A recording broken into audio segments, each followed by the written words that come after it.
Voici les actualités d'aujourd'hui. Aujourd'hui, on est le lundi 28 octobre. Je vous dis toutes les actualités. Maintenant, à partir de maintenant, les fonctionnaires auront un retard s'ils sont en arrêt maladie sur leur jour de carence.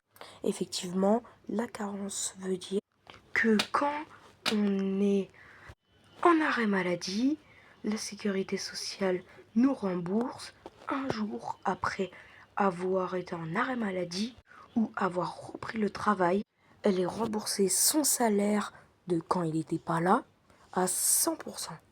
L'État, dans son contexte d'économie de 5 milliards d'euros, a voulu rendre ce jour de carence de 4 jours, donc 3 jours d'attente et le 4e jour d'indemnité, et ils toucheront plus 100% de leur salaire, mais 90% de leur salaire. Au Proche-Orient, cette fois, l'Israël a bombardé une base militaire au Liban. L'Iran promet une réponse offensive à Israël.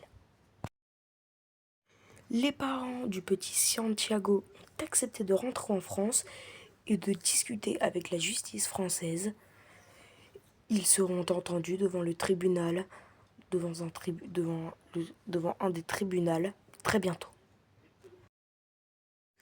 La dernière fois, donc cette nuit, Donald Trump a exprimé un discours et s'est attaqué bien sûr à Kamala Harris sur son physique et autres. Et d'ailleurs, il y avait sa femme pour l'aider et un autre candidat de son élection a dit qu'il y avait une poubelle géante, en plein milieu de l'océan qui s'appelait Porto Rico, donc pour l'immigration. Emmanuel Macron a été accueilli au Maroc aujourd'hui par Mohamed VI. Il est parti au Maroc après que ces deux étaient en tension à cause des refus de visa et plein d'autres choses.